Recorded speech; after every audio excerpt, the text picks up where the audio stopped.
Good morning. When you think of missionary, who do you think of? Oh, always work better if you turn it down.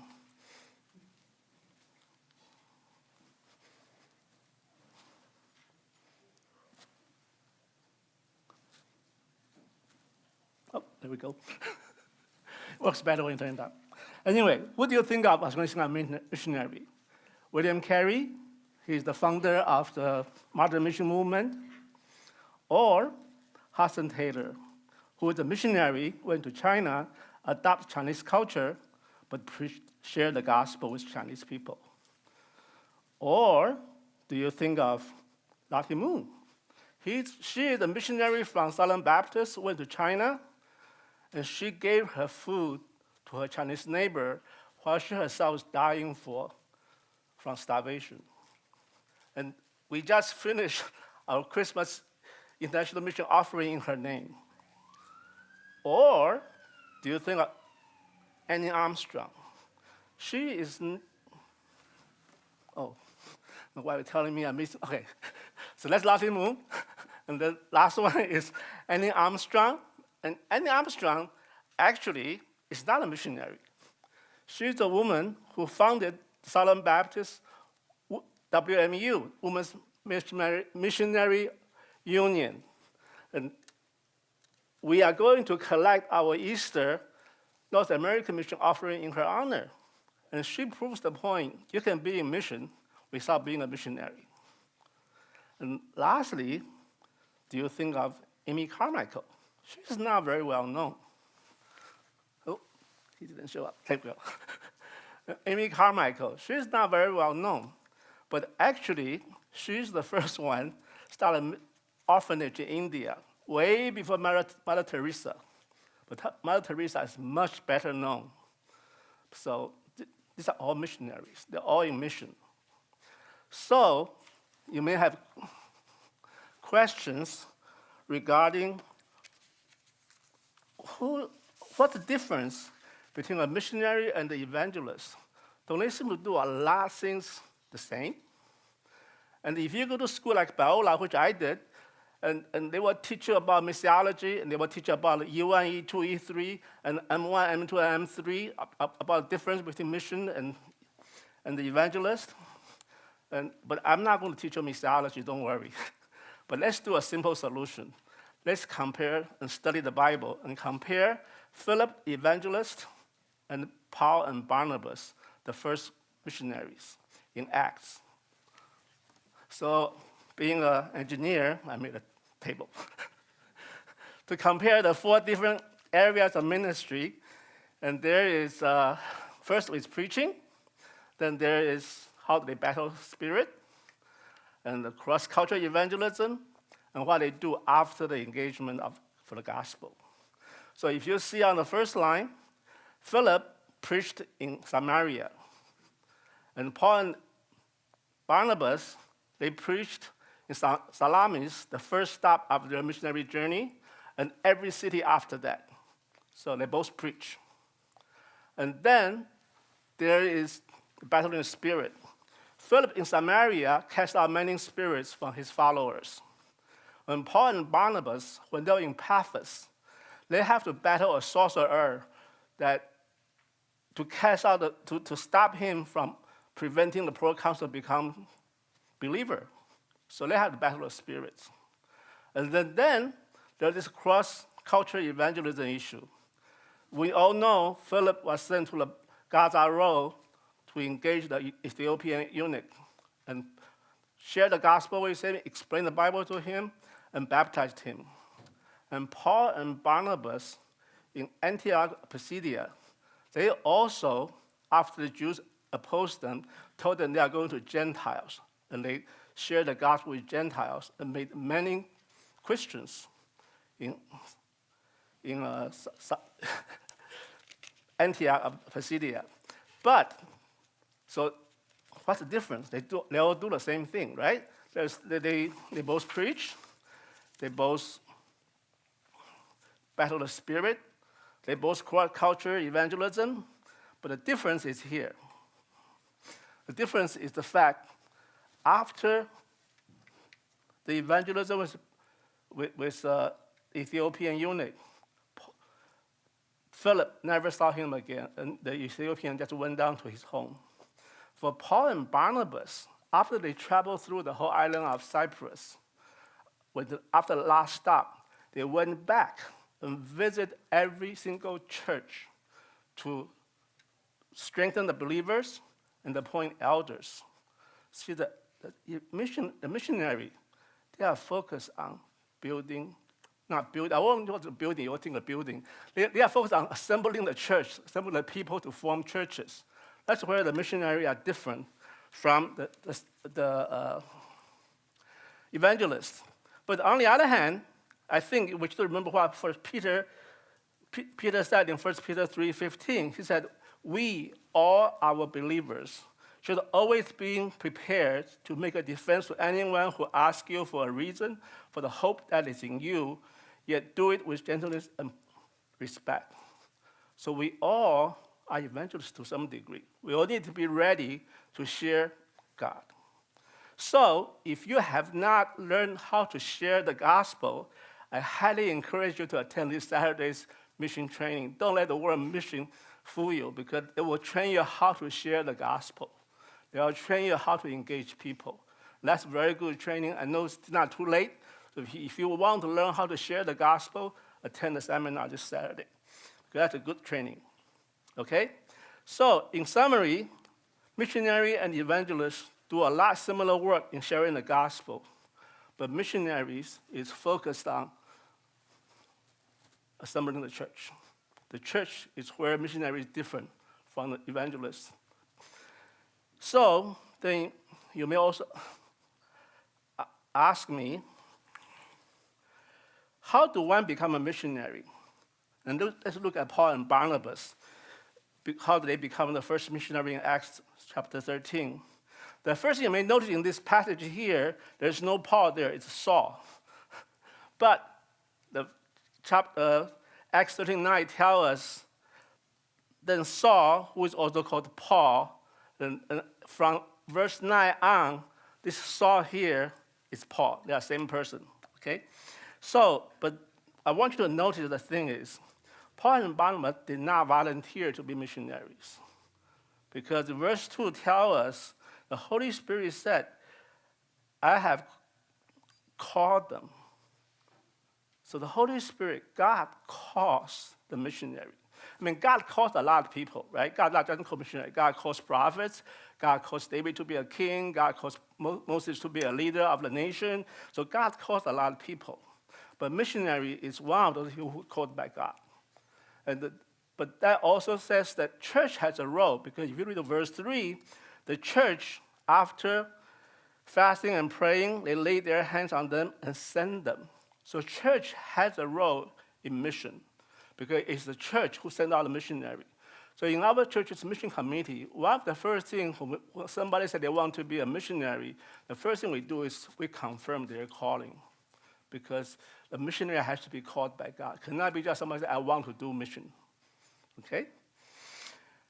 So, but many people have the question, now how do I know God called me? How do I know it's God calling, not just my thought? And let's look at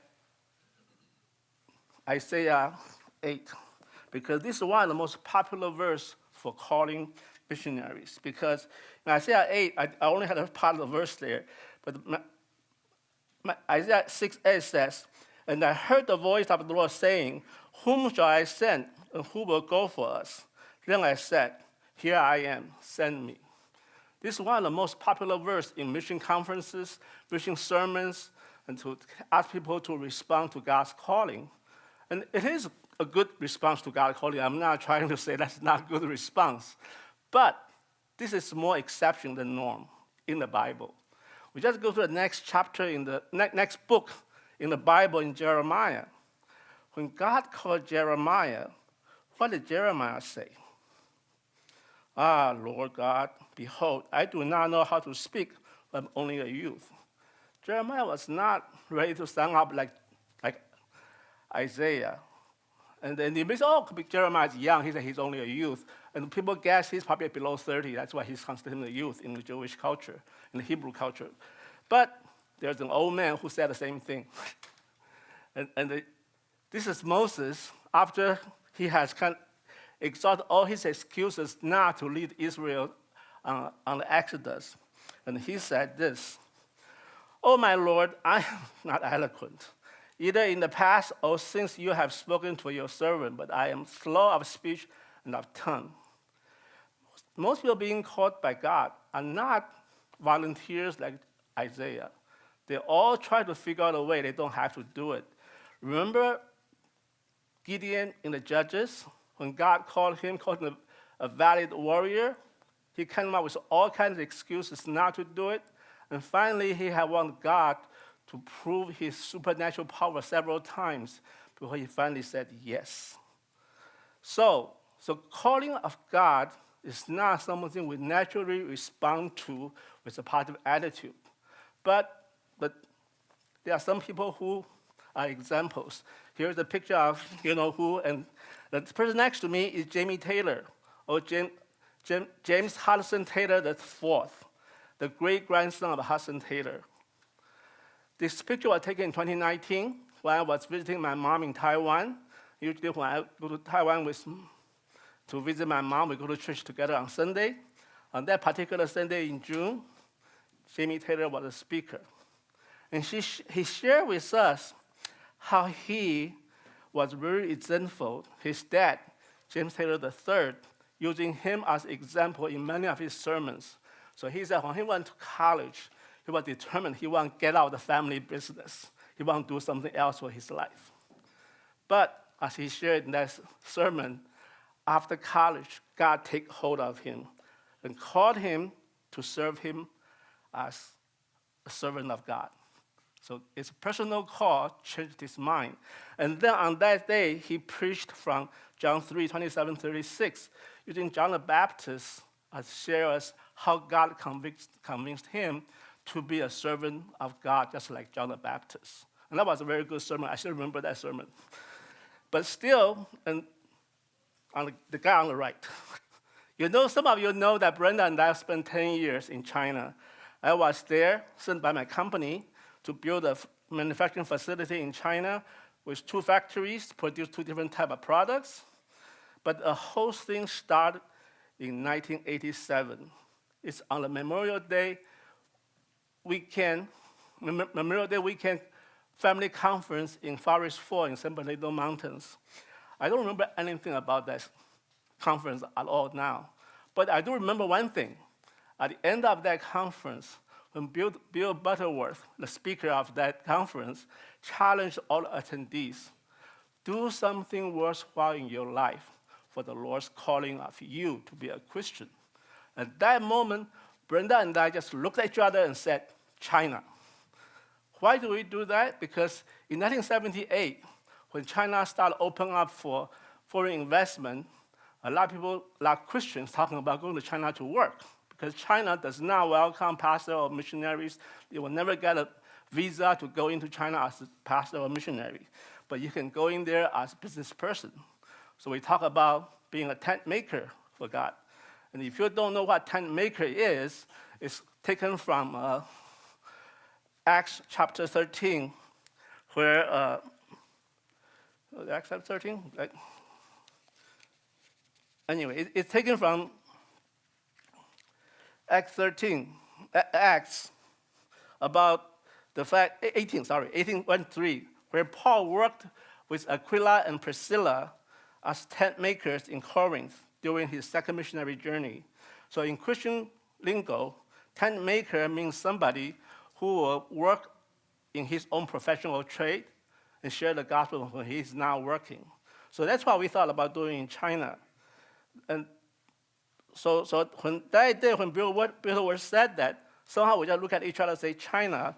And after that day, I shared what happened with Pastor Yin, and I did some looking with mission agencies, see what we can do, or how we can maybe go to China as business people. But at that point, Tiffany is only just turned 3, Charlene is 6, and trying to start our own business in China we don't feel we are ready to do this. But at that time, I'm not going to listen by my company because I was working for a defense contractor, and even to take my job, I have to have a secret security clearance to work in that office. And to get into our office area, you need a special ID to open the door. So the chance of my company actually sending me to China to work doesn't look very good. But this is 1987, right? 1991, I got laid off. And right away, in a week, I found another job working for another defense contractor. In 1994, I got laid off again. And this time, it's the first time between my first and second job, it took me only 1 week to find a job. But the second time I got laid off is a 6-month layoff. I was 6 months without a job. I shared with you earlier, God did allow me to go back to my former company, work as a contractor, but not a permanent employee. So anyway, so toward the end of that 6 months, I kind of say, maybe when I got an interview, I should ask the company, do you have a China project? And sure enough, the last interview I got, both have a China project, and I got both job offers. So I took one of them, of course. In 1996, I was sent to China. I was on Chinese soil the first time for a business trip. So I kind of said, maybe God just want me to be here. So then, 16 years later, after that call, I was chosen to be the China project leader for my company. And 3 more years after that, Brenda and I moved to China. So, what's my point? The point is this. You don't have to worry about whether God has called you, because the caller is able to make sure the call happens. And I was in that job until I retired when I'm 66. So that's last job, I was 25 years on the job. And for the last 17 years, I was there, what they call a China guy. Anything on China, I'm involved. So when God calls a person, you don't have to worry whether God is calling you. The caller is more than able to clear you, let you know that's what he wants. Remember Jonah in the Bible? He tried a lot harder to get away from his call than Jimmy Taylor or me. But you know what happened, right? So God called all his workers, whether it's a leader, whether it's a pastor, whether it's some kind of other national leader or pastor or whatever God wants you to do, God will make sure it happens. It's the caller who is able to do that. So a missionary is someone who is called and committed to the call. That's what a missionary is.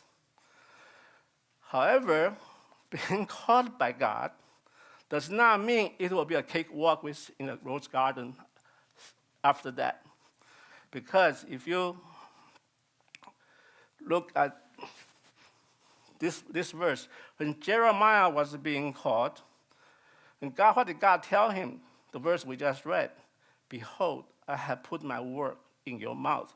See, I have set you this day over nations and over kingdoms, to pluck up and to break down and destroy and to overthrow, to build and to plant. That doesn't look like a great job description. Like, I want that job. I don't think I want that job. That looks a very tough calling. And in reality, it did happen. In Jeremiah's lifetime as a prophet, as prophet of God, his faithful deliverance of God's message was rejected by the people of Judah. He was publicly shamed as a criminal. He was threatened with death for being unpatriotic to Judah. He was falsely accused and jailed in a muddy dungeon, nearly died. But each time, God by his side, he was delivered each time. He actually lived to see God's word coming true. Judah was destroyed. Jerusalem was destroyed. Solomon's temple was destroyed. And he wrote a beautiful, sad lamentation to express his sadness and his pain for Judah and his hope in God. And tradition has that. He lived to ripe old age in Egypt. And for Isaiah, remember Isaiah, the guy who volunteered? Tradition has he was killed by evil king Manasseh, being sawed in half. So, but they're both faithful. But there's no guarantee which way God will go. But God always has planned. And the main thing is the missionary is faithful and dedicated to his calling. And however, dedicating to God's call does not just happen in the Bible. It also happened in our lifetime. In January 8, 1956, 5 missionaries were killed in the jungle of Ecuador by the Auca tribe. They were trying to reach for Christ. You see the 5 of them on the screen right now. Nate Saint, on your far left, was the member of Mission Aviation Fellowship. It was him who flew the 5 missionaries into the clearing near the jungle where the Auca tribe is. And the one next to him is Jim Elliott. He's kind of the leader of the group. And he was leader of the group. And then the other 3, Peter Fleming, Roger Youderian, and Ed McCauley, they are all their missionary friends in Ecuador, decided to join this trip. And actually, they didn't just flew in. Months before they actually tried to engage the Auca tribe, they used Nate Saint's aircraft, fly over the Auca tribe, dropped gifts. They tried to show them this is a friendly airplane. People on this plane are your friends. But apparently didn't work. Because I think, as I said, Sunday, January 8th, 2 days after they landed, got killed, all of them. And after the massacre, they left 5 widows and children. The one on the right in your picture is March Saint, Nate's wife, and 2 kids. To her left is Elizabeth Elliott holding their daughter Valerie, who was not even 1 year old at that point. And then the other 3 are the 3 wives, Olive Fleming, Barbara Youderian, and Mary Lou McCauley in the order. You can see on the screen. But Jim and Elizabeth Elliott met in Wheaton College, and they dated on and off for 7 to 8 years before they were finally married in 1953. After marriage, they moved to live among the Kichwa tribe, as Jim's called to be his mission work. And they shared the same dream to reach the Auca tribe next door. So after the massacre, Elizabeth Elliott did not leave her mission trip, mission ground, mission field. He remained to minister among the Kichwa tribe with little Valerie on tow. You can see her right next to her leg. She was there. She was still teaching, still doing her work as a missionary. At the same time, she also worked with Rachel Saint's sister, Rachel Saint, in how to reach the Auca tribe. The Auca tribe, the Auca itself actually is a Kichwa word, just means savage. That's how the Kichwa people call the Auca people, okay?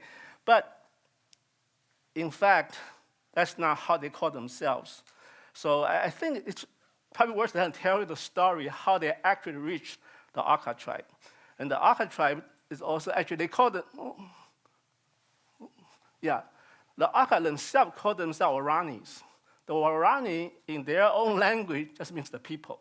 So I will try to use the word Warani from this point down, because that's what they call themselves.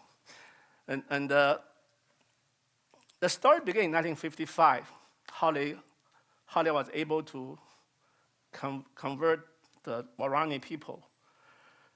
Because in 1955, a Warani woman named Dayome, I cannot do the name very well, but Dayome, okay? Due to a family dispute within the tribe, and she walked out of the jungle and was working in an Ecuadorian farm. And Jim Elliot actually know about her. And he actually flew to that farm, tried to meet her to kind of learn something about the Waorani people. But she doesn't speak Spanish or Quechua language, and Jim had no way communicating with her. So he met her, they cannot really communicate. So Jim just left and flew back and went on his mission trip in the beginning of 1956. But then, after this was done,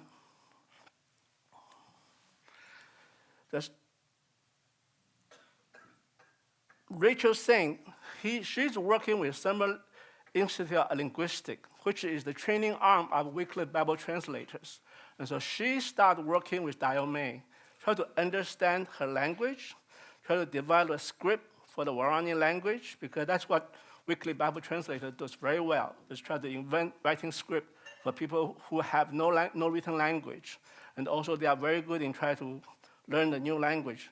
So Rachel Singh was working with Dayome, and she and the rest of the Wycliffe Bible translator is what's coming up, the new script for the Waorani people. And also, Rachel Singh was trying to develop a personal relationship with Dayome.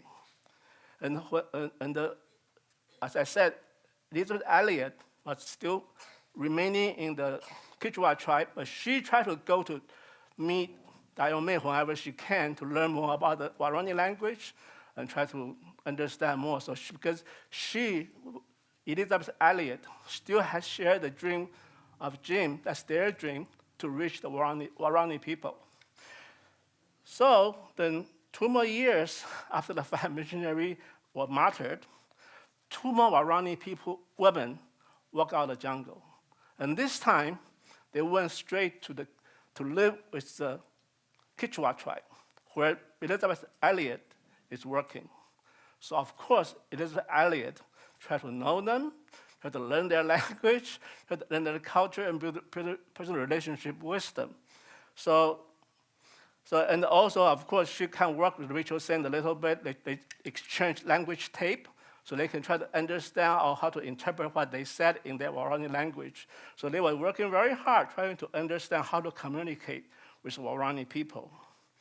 And then another year passed when Dayome finally learned enough reading the Waorani script that Wycliffe came up for them after the Bible was translated into their language. And they decided, that means the Wycliffe Bible translator people decide they can send Dayome back.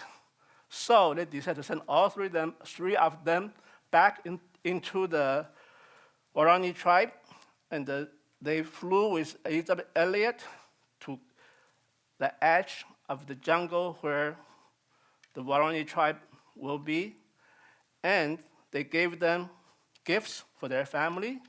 They gave pictures of the missionaries, and they gave them enough food, because from that point on, to walk back to the tribe, the 3-day hike. So they left, sent them back. And 3 weeks later, the 3 women walked back from the jungle to Quechua tribe, to the Quechua tribe again. And this time, they brought 4 more Waorani women and 3 children, a total of 10. And they brought back an invitation for Elizabeth Elliot and Rachel Singh to live with them. And when they first came back with the invitation, Rachel Singh was not there. But just so happened, March Saint, Rachel Singh's sister-in-law, or Nate Saint's wife, was there visiting Elizabeth Elliot, because the 5 widows had become good friends. So when 2 of them heard the 10 are out, tried to meet them, when they were walking over, they can hear Dayome sing "Jesus Loved Me" to the group of 10 people there. So of course, both Elizabeth Elliot and Rachel Singh accept the invitation and walk back into the jungle, into the Waorani tribe with them. As you said, the rest is history, right? The Waorani tribe, including some of the people who actually speared the 5 missionaries that become Christians. Okay, but I think the lesson of this story is not a story about human heroism, but what God can do to lead the faithful servants to take some very unlikely soul into God's kingdom. It is evident only God could make the three women coming out from their own tribe, come out of the jungle to go wherever they went. Because when Naomi came out earlier, he triggered SIL and Wycliffe Bible Translator to start working on learning the language, coming out with a script, and try to translate part of the Bible so they can read the Bible in their own language. And then the two women come out later to kind of really help Elizabeth Elliot to prepare herself to go into to live with them. So only God can provide this kind of resource for missionary to work. But on the other hand, it does take both Elizabeth Elliot actually sense that determination, dedication to fulfill their calling from God to pursue the evangelization of Iranian people, in spite of the loss of Elizabeth's husband and Rachel's brother.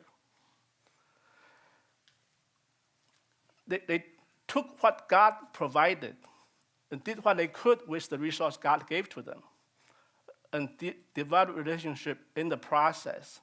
They also have to, and besides that, they also have to work through all the mission agency policy issues, changing our plans. The Iranian woman that's not always cooperating, but they persevered, and they always trust that God's plan was better than theirs. It just kept on going. So this takes us to this important point about missionaries. A missionary is dedicated to follow God's will and God's way to fulfill his own calling. Of course, it's not just missionary who does that. I know pastors and a lot of people who got called does the same. Remember Jeremiah? He followed God's call to be a prophet to the end. So people who got called, the people who are called are dedicated to follow God's will and God doing this. So far I have kind of made two points about missionaries. First, missionary is one who is called by God. Second, a missionary is one who dedicated to follow God, to follow God's way and God's will to fulfill his calling. But I think a lot of us don't feel like we are being called a servant. But does that mean mission is only for missionaries? I think not. I think mission is for everybody. Let me just kind of go it this way. Apostle Paul had this reflection on his own life as a missionary, as an apostle. In 1 Corinthians 4, 6-13, in verse 4-9, Paul said this, "For I think that God has exhibited us apostles as last of all, like men sentenced to death, because we have become a spectacle to the world, to angels and to men." A spectacle in that Roman Empire context probably means you are in an amphitheater or in the Colosseum facing a lion or tiger or whatever ferocious animal ready for your death. That's the spectacle Paul is referring to. But the question, we naturally do not have this kind of spectacle in our world. And so who is watching mission as spectacle in our days? And when the 5 missionaries died, it was a big event. The whole world was watching and following the news. In fact, of the public interest, a major publisher in New York City asked Elizabeth Elliot to write a book about them. And Through the Gate of Splendor, I didn't know this, sorry. Okay. And Through the Gate of Splendor was written because of that. And in Elizabeth Elliot's diary, she actually wrote, she had to fight the publisher to stay faithful to why the 5 missionaries went, because their sole goal is to evangelize the Iranians. There's no ulterior motive in there. They are not trying to be a hero, not trying to be anything else. They just want to evangelize the people. So she published the book. And that book is well read. I mean, a lot of people who are not in the church, because that's the big news when the five missionary died, everybody is watching, and the book sold very well. And actually, it helped Elizabeth Elliot for her living expenses. But later on, as we know, Steve Saint, Nate Saint's son, also published a book recently, The End of the Spear. And this is talking about his work with the Orani tribe and how he met some of the people who killed his father and what he did. And this book, as far as I know, only read by Christians, because the spectacle of the martyrdom of the five missionaries are old news. The world is not watching. But the Christians, we still do, right? And for me, what inspired this sermon is this book, a biography of Elizabeth Elliot. And it just called Elizabeth Elliot Alive. What I appreciate about this book was the fact Lucy Austin, the writer, didn't try to portray her as a holy Christian saint. She portrayed her as a person, ordinary person who is a missionary, who is a servant of God. And that's what inspired me to talk about today's sermon. But the question is, how is watching missionary a spectacle? How do we watch missionary as a spectacle as Christians?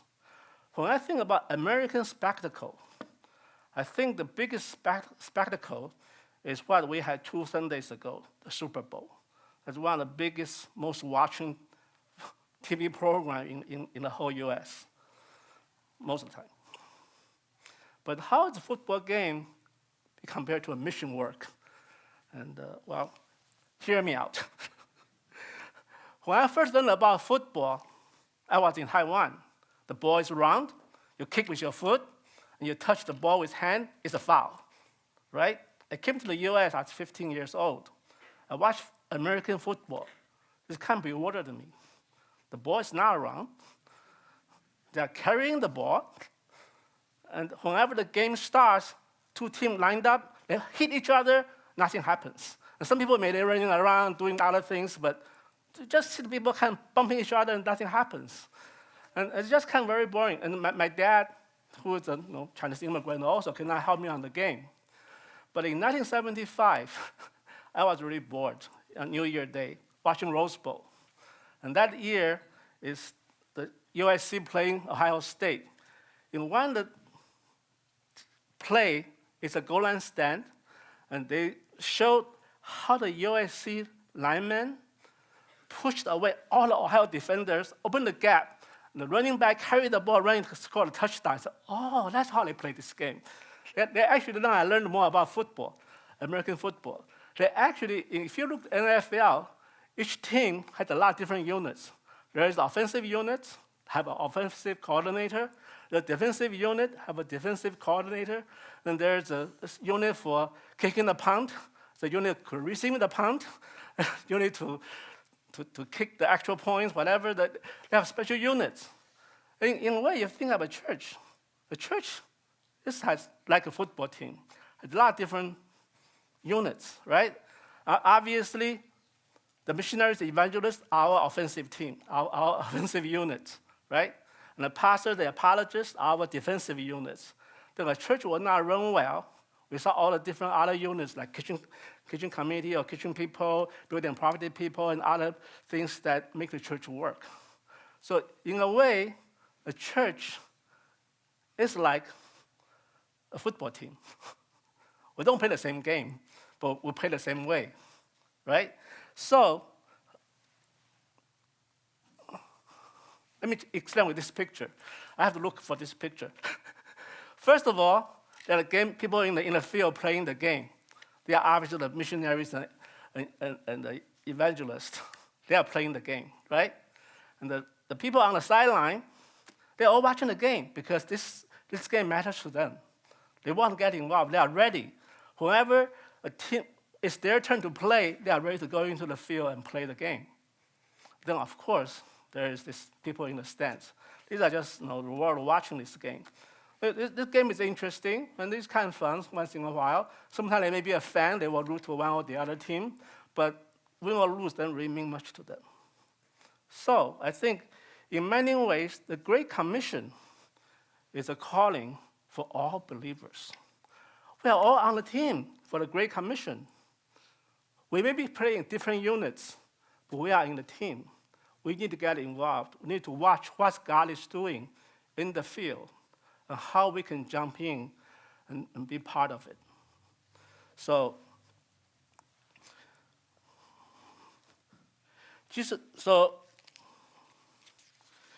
because I think our Christian faith is not one that God is asking us to agree with him.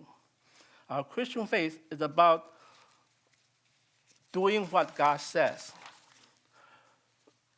When God asks us to listen or obey, in Hebrew words, the listen or obey does not just mean listen, hearing or agreeing, but to do it. When I was a kid, my mom always tell me, 听话, 听话. That means listen to my words.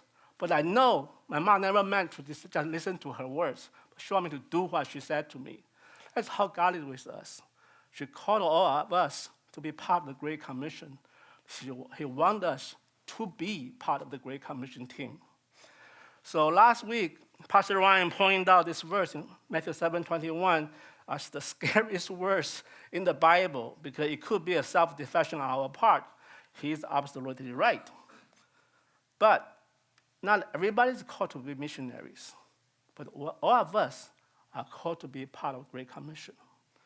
Our choice is which unit I'm going to play in and contribute my part.